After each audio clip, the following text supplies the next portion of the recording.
DG Stéphane Balamwange Congo ya Lumumba Congo Tafachi Beton Tangwe koki oyo Tangwango yangoyo ekoki Tolanda kango Papa Stéphane Balamwange Oh yeah. Avec 2500 € au Kozwa 20 sur 20 na yo sans complication, sans problème. Site Nabiso eza 2 minutes na Makadam. Ezala ozana mutuka, ezala ozana moto, ezala ozana makolo, okoko mati liboso ya lopango na yo.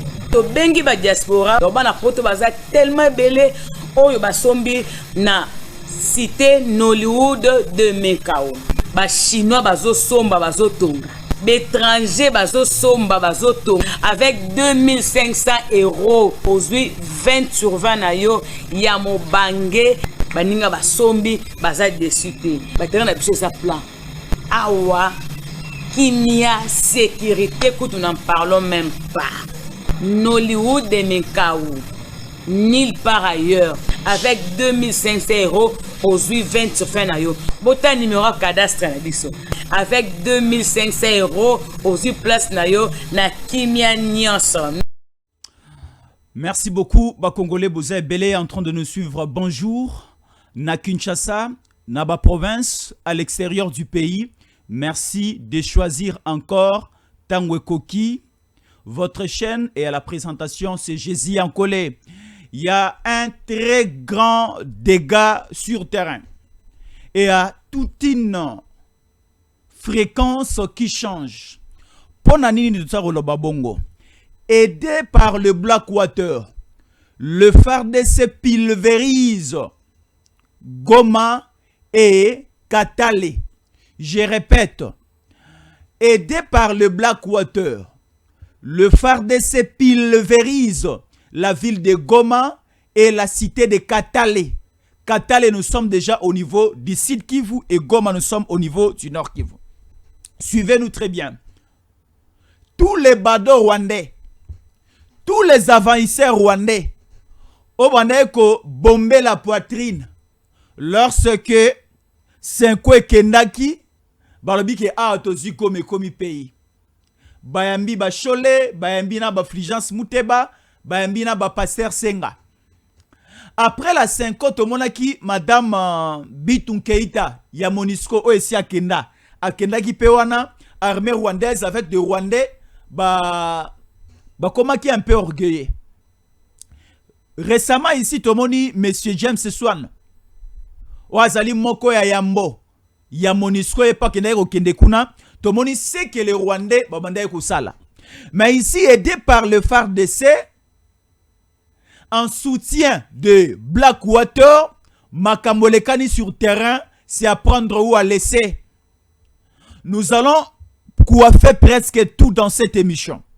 Nous sommes le mercredi 6 mai 2026. Le 6 mai 2026, un mercredi à Kinshasa, vous nous suivez de partout. Napesibino Mbote. Ce soir, le président de la République démocratique du Congo, chef de l'État, son Excellence Félix Antoine Tshisekedi Tshilombo, à Kozala devant la presse congolaise.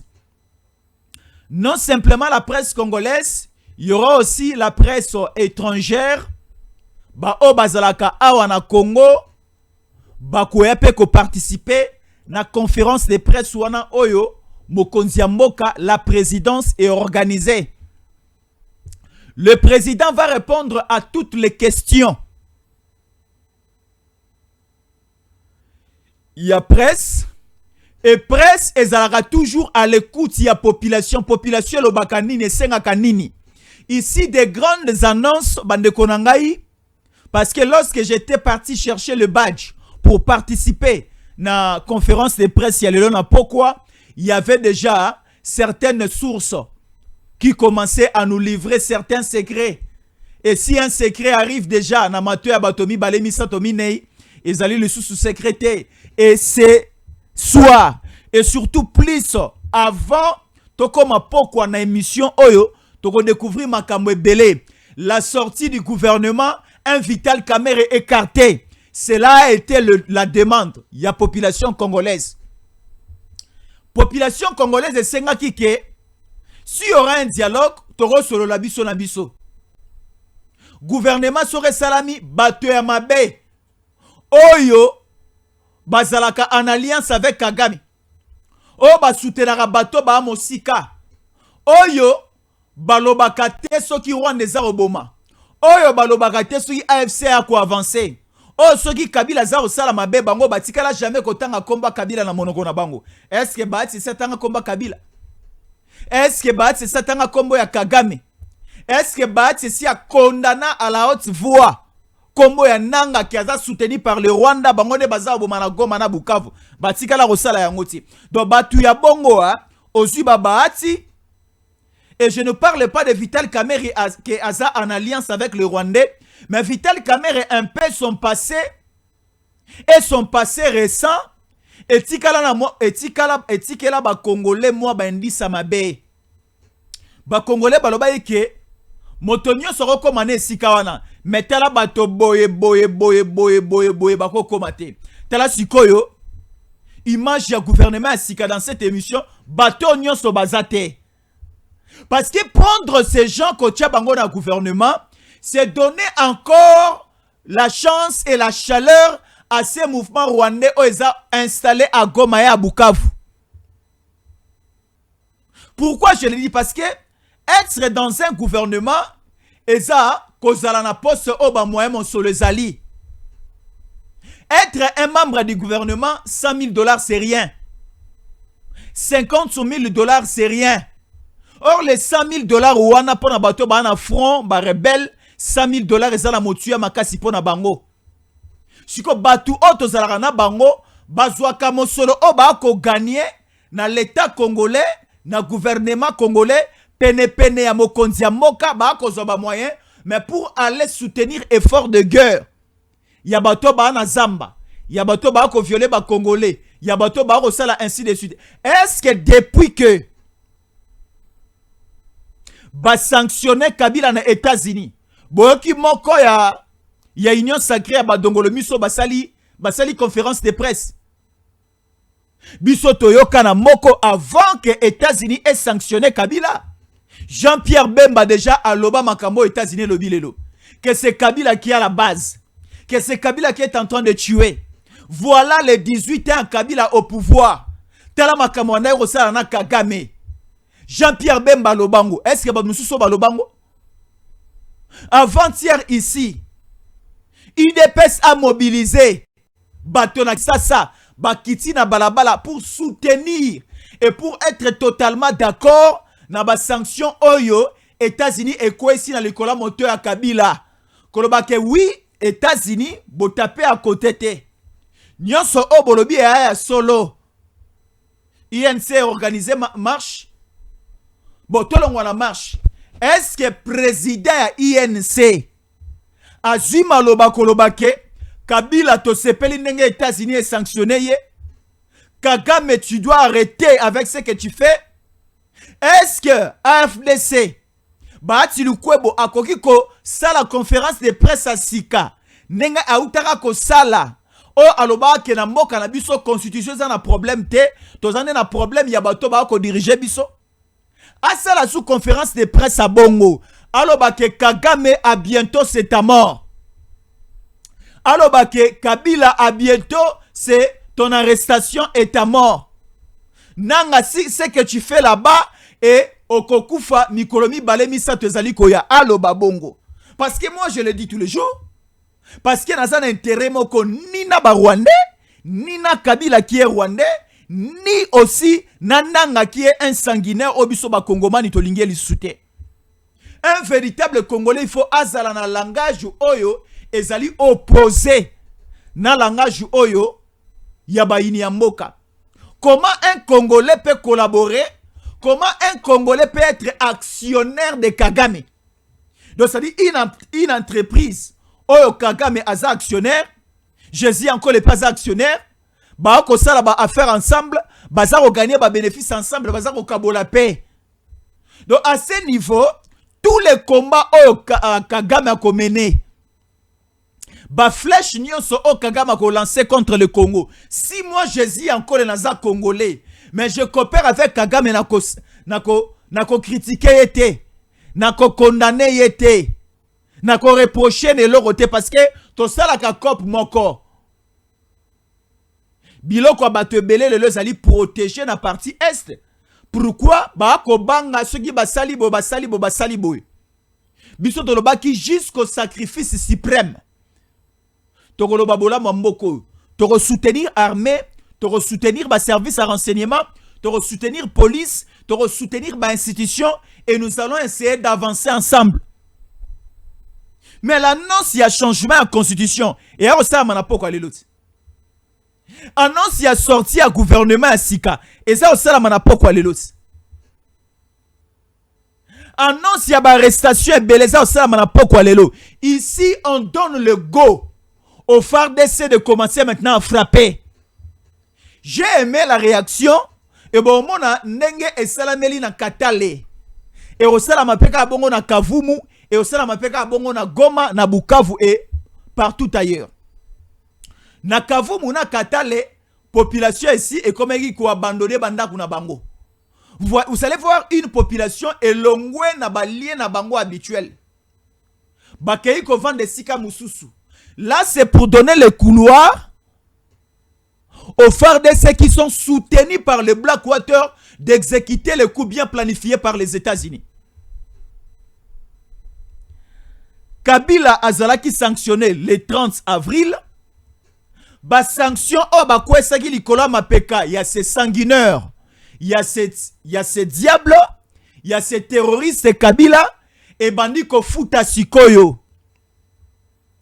On vient de légaliser depuis hier soir le mandat d'arrêt contre ce monsieur de Kabila. La CPI légalise, la CPI officialise le mandat d'arrêt et la vie de recherche de ce monsieur de Kabila. Et ce soir, la République démocratique du Congo va donner son feu vert à la CPI. Je dis ceci, ce soir déjà, de grandes annonces, la République démocratique du Congo donne son feu vert à la CPI de toucher tous les 4 coins de notre territoire si on trouve ces messieurs de Kabila Bakangaye. Nabuzoba na Maëla Kabila, je ne pense plus que Kabila mettra encore ses 4 pieds, ses 2 pieds. Hein? Te Kabila za Nyama. Nyama za na makolo 4. Na pesa que Kabila a tchali sous makolo 4 na Congo te parce que koma Nyama. Nyama nde soki lion akutani na Nyama mususu akolia akobomaye sans kozana mawa. Lokola Kabila kobi koboma ba Congolais to pesi kombo Nyama za na 4 makolo. Donc ici la RDC déjà donne le go. Apesi aval na ye. RDC pesi autorisation na ye. C'est payé côté sikana sur quota.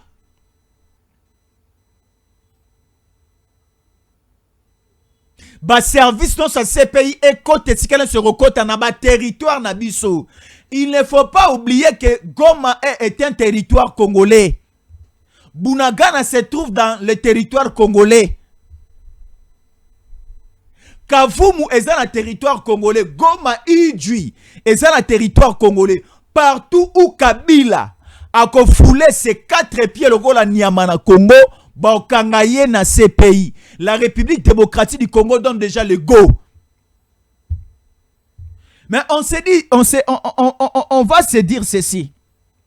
Lorsque la RDC est pesi nzela na ces pays et Kangayi police Kanambe Kazembere, Basako Kangaye parce que to komi na niveau à découvrir que c'est lui qui est à la base.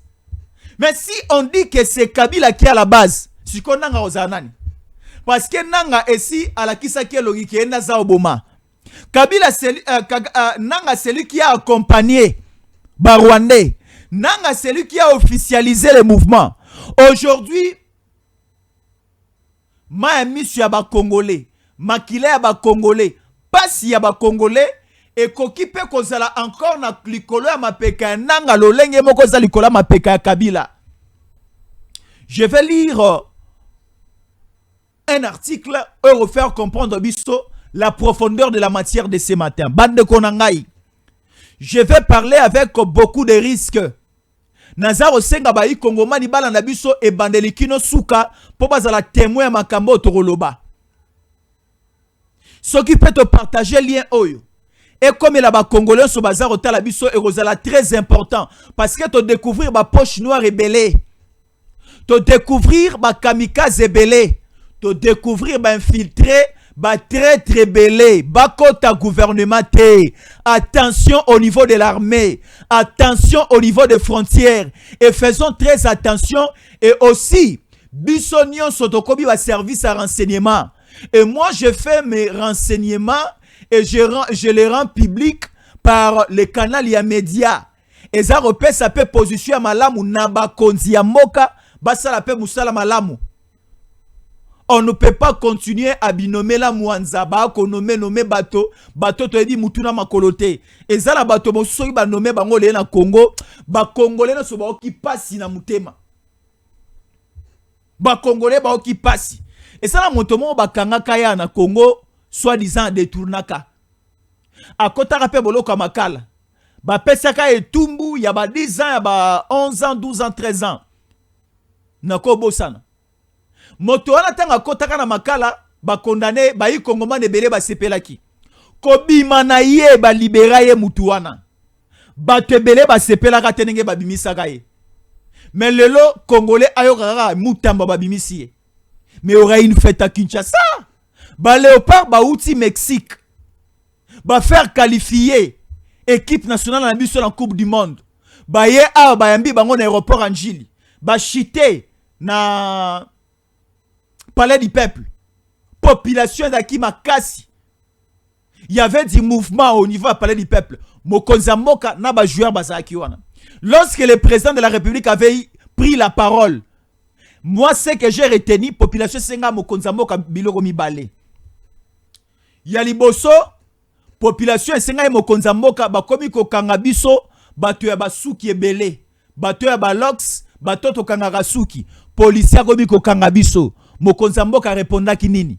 Mokonza répondaki, Mokonza ba policier aza awa, yeyo aza awa.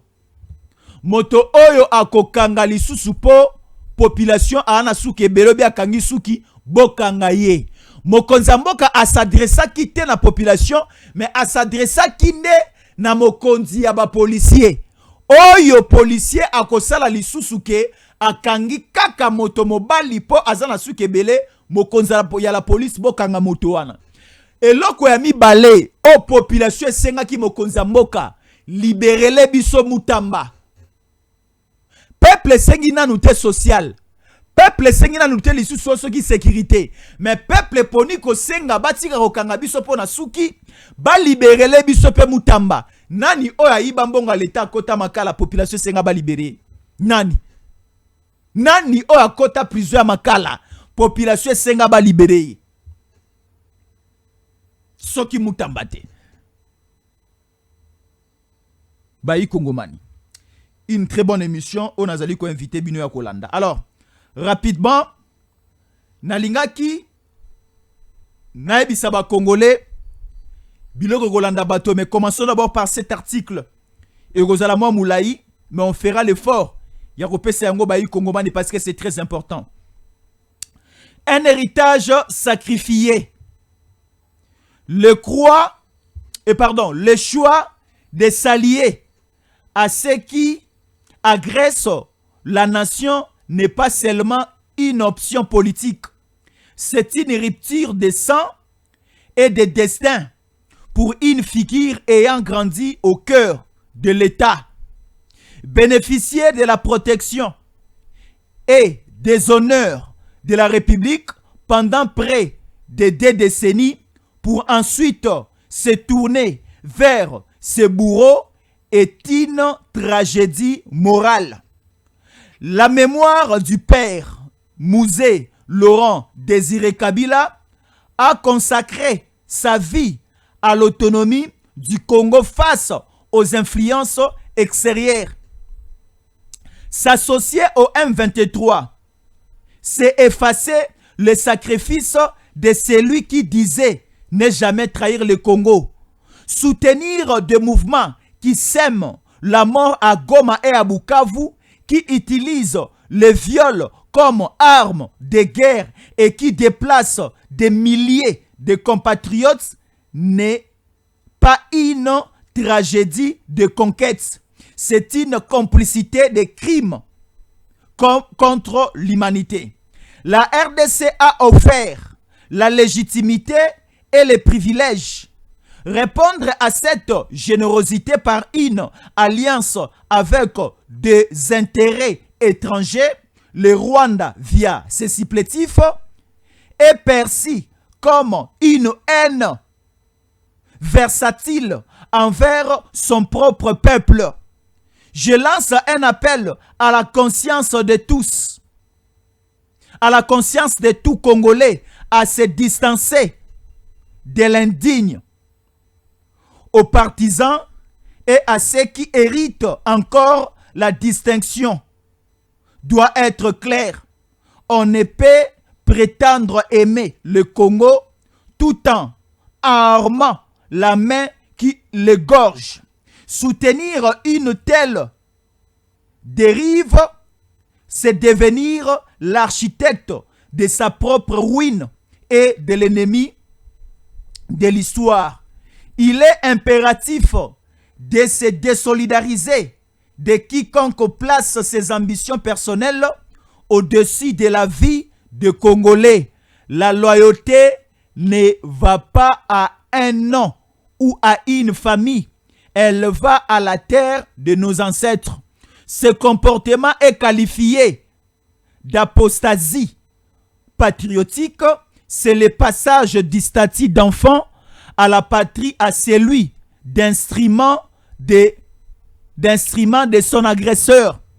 Pour le salut de la nation, la dignité impose de s'écarter de ces chemins de cendres et de sang. Kabila et Nanga sont ensemble aujourd'hui et Segeli Bakoufa ensemble. Au Moni, lorsque on lisait la Bible, il y avait 3 personnes à croix. Au milieu, c'était Jésus. Et à l'extrémité gauche, il y avait un voleur. Et de l'autre côté, il y avait un autre voleur. Baki sur la croix, la montagne à Golgotha. Na katikati motamala mazalaki. Mais na bato misato lingi to tanda awa Kabila Nanga Kagame. Bango nyonso ba kufa na ekulusu mokolo moko na ba condition moko. Parce que bango nyonso baza mabe. Yesu Masiya akufaki na ekulusu pona mabe na biso alataki mabe na biso. Lokola Nanga aponi ke azwa makile ya ba Congolais abanda kosopa yango andima pe kokufa na ekulusu. Mais la particularité c'est quoi? Jésus était un Dieu. Abanaye kokufa kozwa makila na biso po ebayi ke mikolo misato kosekwa. Maintenant kosekwa te de génération en génération. Ata mwasi, ata ndeko, ata mwana ya Nanga akotikalaka lisusu kozala pardonner na mboko te. Ok, tokene na Ituri, tokene na Otuele, na Bauele, toka ba voter l'un des membres de la famille ya Nanga comme député national, comme député provincial. Otomona na gouvernement ya président Tshisekedi. Atala ba gouvernement okoya ba voter l'un des membres de la famille ya Nanga eko sala mate. Ba onyoso bandima kokota na famille ya Kabila. Ba Monsieur Theodore Mugalu. Ba onyoso bandima kokota na famille ya Kabila. Bango nyonso ba komi rejeté. Tu es congolais mais tu as choisi ya kokende kokota na famille ya Kabila. Torolingo susute. Lokola le tout dernier directeur de cabinet à Kabila, lorsqu'il était président. Son directeur de cabinet, c'était Néhémie Milania. Néhémie Milania azali Yassid Kivu ya territoire à Fizi. Mais il faut yo kabozo babosoto Néhémie azaroloba. Bon, pour ne pas ajouter ou bien retrancher na oya lobaki, teoraka maramu Néhémie Milania lobaki hein. Eza pas sipé mawa. Eza pas sipé mawa kozana batu ya boye. Écoutez ce que Néhémie Milania avait dit. Néhémie Milania réagit sur la sanction de Joseph Kabila par les États-Unis. j'ai comme l'impression que les Américains sont grandement malades. Joseph Kabila est le monsieur le plus aimé du pays. En plus, revenir au pouvoir, c'était la demande du peuple congolais.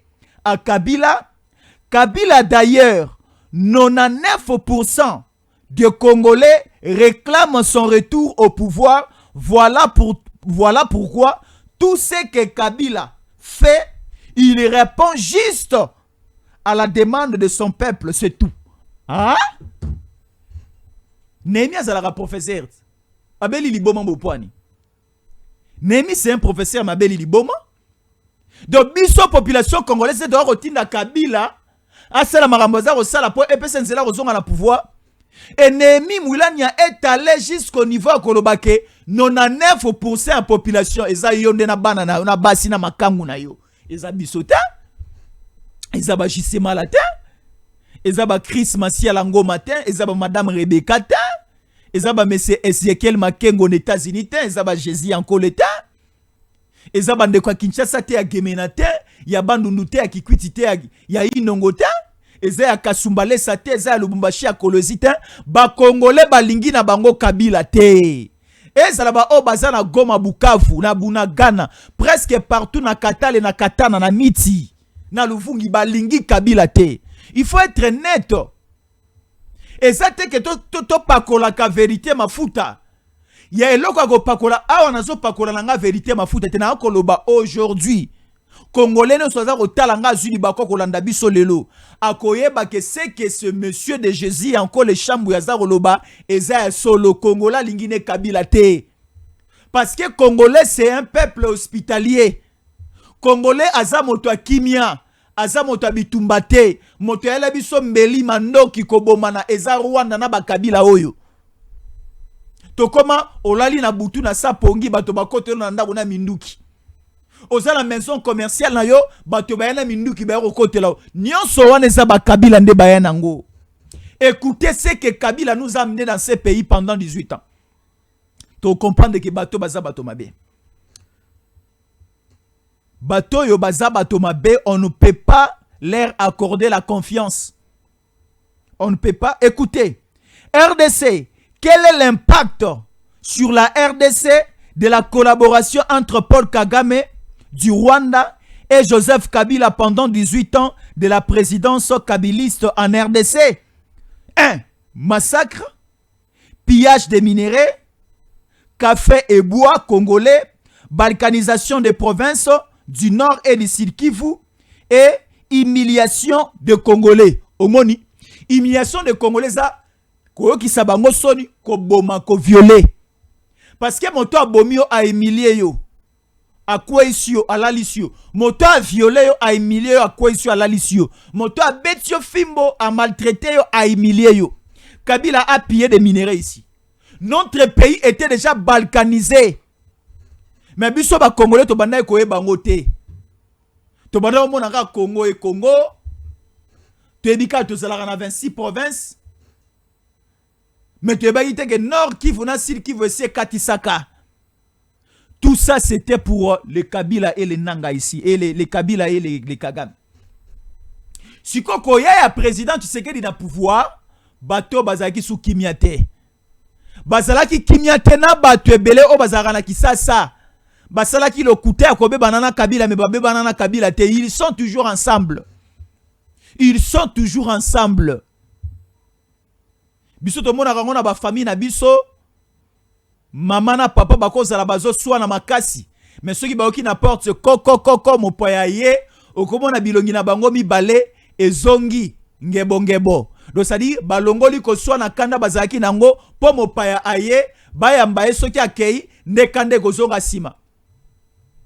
Bango na Kabila bazana kop na bango mais babongo lika ke longi po biso ba kongomani to yeba ke no bazana Kabila te o ba ko le biso koko na samai balinga ba dondo na mboko soki Kabila réussissa ki kuna ye ya ko frapper Kinshasa ya ko frapper cité à Union africaine avec les généraux très trop bazakia et ça la nga soni namona certains Katangé, certains Kassaïens, Badaki derrière un sale coup. Et ça l'a passé. Et ça l'a passé. Je pourrais quand même accepter. Bah soldats ouais RCD bah tous si babania moulenge bah ça eloko wana. Mais des Kassaïens, mais des Katangais, non et non et non et non. Et ça la makamuso kolo ba o sala yango mais otali makila obite on sala yango ti. Tant otali ke moto bazo luka bazo tinanga na bomaza macha mumenu na ngai na osala yango ti. Azan neko na ngai na osala yango ti. Te na osala te. Vomi boke na ba miyongo bonga boyela nga mena ko sala yango ti. Au Moni Lelo, il y avait une scène et les cas à Kinshasa au niveau d'un hôtel. Tout le monde a bandé commis, balé baninga depuis bon mois. Babandi ensemble, ba commis ba partenaire. Ba gagné marché moko, il y a qu'à moderniser Stade des Martyrs.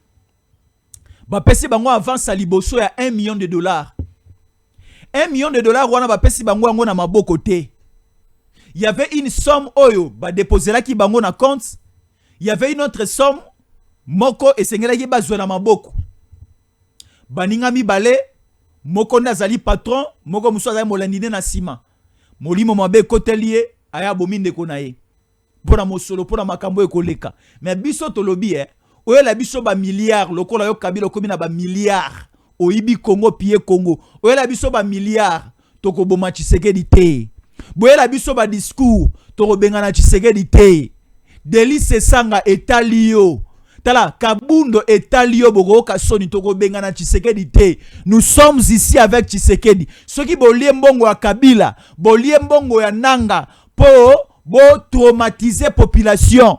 Po na boluka population alanda bino na kopo bo ko sala o population ko gagner logo te. Tala, bashala banfo to Rolanda bino te. Nous acceptons de souffrir. Nous acceptons le la nzala. Mais d'être avec ce Tshisekedi parce que il a un combat au hasard au Bunda, au Bilembolango comme Monana. Une fois un Kabila écarté, une fois un Kabila neutralisé, Talaka Mokonzamboka a signé Mokanda, CPI Boya. Parce que au monde en international, baebi que les 4 coins, les 145 territoires en Mboka Nabiso, c'est Tshisekedi qui est le patron. La cité de Bunagana est Zwami na territoire Yarouchur. Goma c'est au nord Kivu. Nabisika mi bale on atangi Bunagana na Goma ba Rwanda bazawana. Mais en international ba ebika que non le président babisika nyonso wana c'est Tshisekedi. Lorsque Tshisekedi donne l'autorisation na batu ya CPI ya kokota kokanga Kabila ba okangaye. Bo kangaye. Bino siko ba Rwanda obozana zinga na Kabila bato a CPI ba yebo beta bango masasi. Bobeta bango masasi parce que on vient chercher Kabila et tuer ses agents de la CPI. Omoni James Swan ya Monisco akitaki na Goma sika badongolo miso bazali. Fala ki bobete masasi. Eliko ya Monisco ekitaki faki bobete masasi. Donc elingi kolobake c'est le président Tshisekedi Nde aza le maître de 4 coins mboka na biso. Avant James Swan akende Goma, akende Beni, akende Bunia, ayaki d'abord et pas à présent Tshisekedi Nde a fait ses lignes de conduite. Akitaki sur terrain, l'automoni rendement makambo ndenge za salama. Alors, bayi Kongomani tokola muka tokoka Kabila déjà parti. Mais nous demandons ceci. Nous autorisons à la CPI de venir mettre la main sur ce monsieur de Kabila. On ne veut plus lui voir au Congo. Tous les biens de Kabila seront vendus. Ou soit encore, pour poser problème, que non, bah côté ka Kingakati, Jésus encore la sombi. Après un certain temps, bah rebelle baye, bah botolinga yango, to zwaka Kingakati, to panzango, no sala bilangangu, bana masangu. Mabele a Kingakati la fertile, na ebi ba côté na malamu.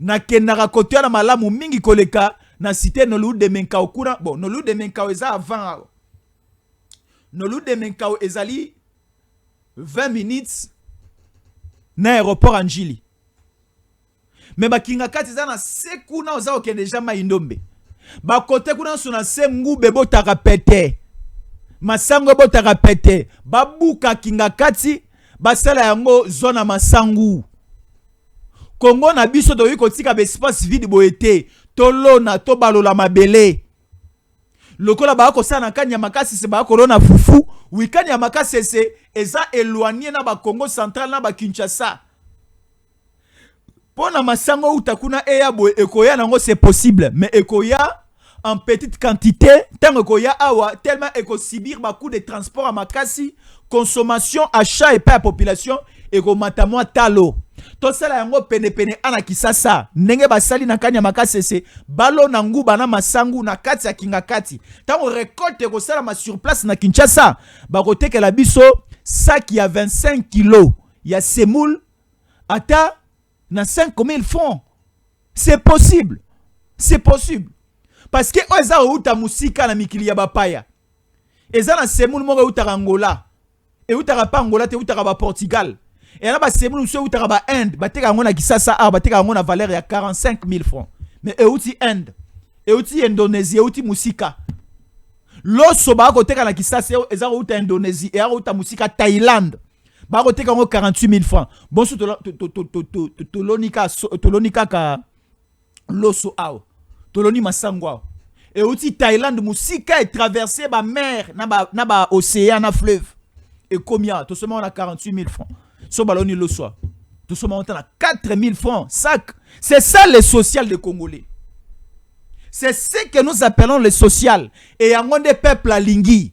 Et tous ces bons projets, badongolomi so bazo linga ba kota na gouvernement, o bazo budget, bazo affaires étrangères, bazo économie ba osala yango te. Parce que ba yebi ke te celui to sali yango ça réussit, l'honneur est reconnu pas à Mokonzi. Or, tous la posa, on est que des pères mokonzambo kate, on est que des pères peuple alia amelaton viel sur les bandes. Mais ah non, tu sais que da godondo. Congola robo sansu tu sais que dité, to ko soutenir yete de repese maborote. Wana badongo le miso wana. Siko lelo abo, gouvernement za obi mboko zalate. Boko zalate. Atabino te bana na bino pe bako zalate. Et ministère aussi il y a fonction publique ba ko sala nettoyage ya fichier bana ya baatu azali mwana moko za na 7 misala mosala moko za ofute ba $4500 za nango 7 o tata na ya kotisai bango so ba ko botola bango so yo tikala moko yo moko mwana na yo tata ozana millionnaire yo baati ozusu mwana na so ana 7 misala ya moko mutu moko. Alors, on a 3000 koto, 2000 koto, 1500 koto, 4000 koto, 5000. Sora sangisi à la fin du mois, azo tombé na ba 30 000 à 40 000 $. Il y a salaire à yemoko. Soto zota $200 na mutu à salaire, il na mutu kaka moko. Il y a motamon na baati. Combien de Congolais ba reçoit salaire? Il y a des Congolais au bazo loué banda quoi $50, mais baza na kilo même ya refuta yango parce que mo so la refuta yango ezate. Motozo foute la ndako ya $50, mais azana ba retard ya paiement, ya loyer. Mais bino ozu mwana na yo moko pesi 7 misala ezalaka tolo bate to koluka to bomama na wana. To rotindele ba criminel. Te to refunda na parquet ba kanga. Siko yo pesi moto moko 7 misala. Balo te ba kanga te. Ça boalu moko ya mabe.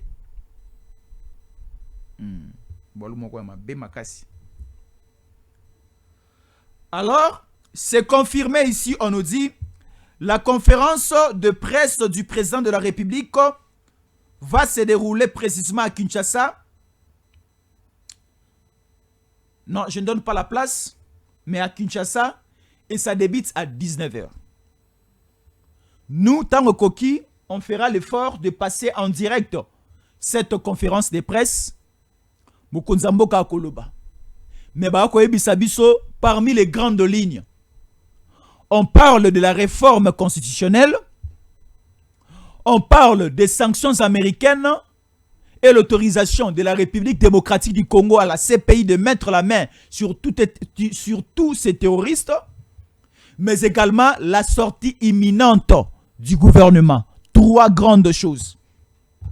C'est que la diplomatie nous a amené na guerre parce que na kata diplomatie guerre gobima sécurité gobima amno sur ba sanction gobima ces pays par gobima na kati ya diplomatie. Et à part la diplomatie torolobela o etali politique avec le changement à constitution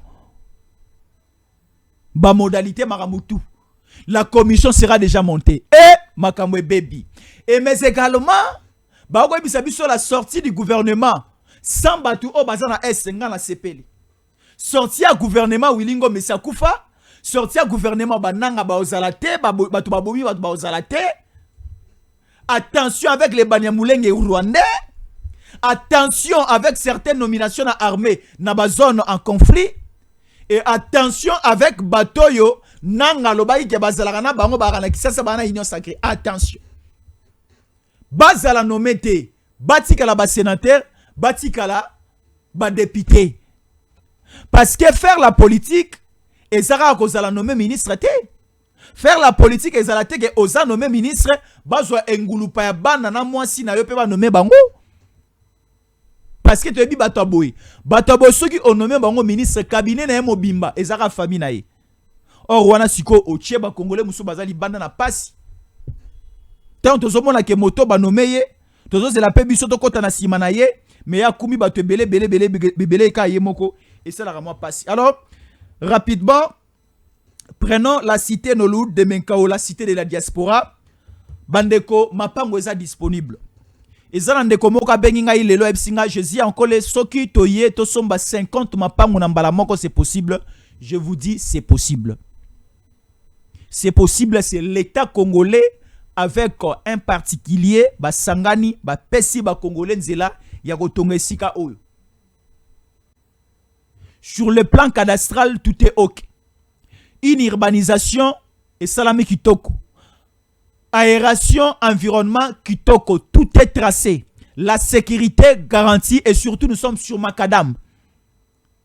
Olingi osomba po osalaba affaire na yo somba esikawana. Ba bisi biso esikawana pe mai et belé zanase. C'est-à-dire quoi? Soki oye osala forage d'eau. Soki okitikaka à 100 mètres na se. O trouver déjà de l'eau pure. Là, nous lançons un message pour des usines, il y a fabrication. Nous avons la usine, il y a fabrication. Il y a maï, qui nous ressemble à la cité à Noloud de Menkao. Au sali usine, il y a maï, il y a jus. On a un problème à maïté.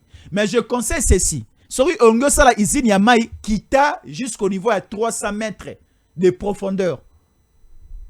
150 mètres, et ça pour utilisation simplement. Bateau bazo tongakuna. Ne bazo kitara 100 mètres. Pour bazo maï à kotongela.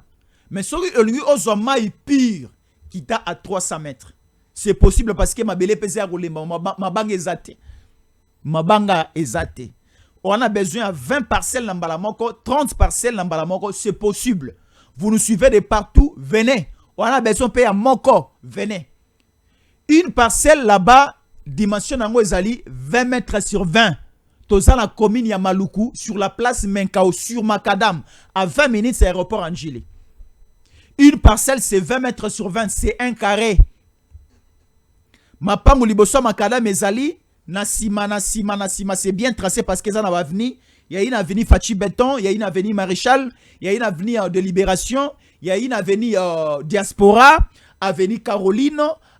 Plusieurs avenues sont là. Je vais aussi négocier une avenue Jésus en collé là-bas, si ça sera possible avec le propriétaire. Namoni, ba joueur, bazui, avenue moko ezangaka kombo me bapesi ba joueur mapango côté wana ba joueur na biso ba léopard ba ko bengango l'avenue des léopards, l'avenue des léopards bapesi bango mapango côté kuna eza malamu mingi ba congolais appelez à ce numéro.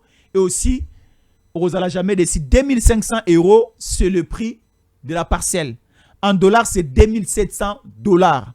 Vous pouvez payer du coup ou encore au coffre à la détranche au PC 50%. Après X temps, c'est un mois. Un mois après, Eurobax 50% et Rotambola Bongo. Suivant ceci. Ezala, Ozana Moto, avec 2500 € au Kozwa 20 sur 20 nayo, sans complications, sans problème. Site Nabiso, Eza 2 minutes na Macadam. Ezala, Ozana Mutuka, Ezala, Ozana Moto, Ezala, Ozana Makolo. Okoko mati liboso ya lopango na yo. To bengi ba diaspora, to bana poto baza tellement belé oyo basombi na cité Nollywood de Menkao. Ba chinois bazo somba bazo tonga. L'étranger bazo somba bazo to avec 2500 euros aujourd'hui 20 sur 20 na yo ya mobange baninga basombi baza dessus te batera na biso sa plan awa kimia sécurité que nous n'en parlons même pas Nollywood de Mekaou nulle part ailleurs avec 2500 euros aujourd'hui 20 sur 20 na yo bota numéro cadastre na biso avec 2500 euros aujourd'hui place na yo na kimia nyonso DG Stéphane Balamwange Congo ya Lumumba Congo Tafachi Beton Tangwe koki oyo Tangwango yango yo ekoki Tolanda kango Papa Stéphane Balamwange Oh yeah yeah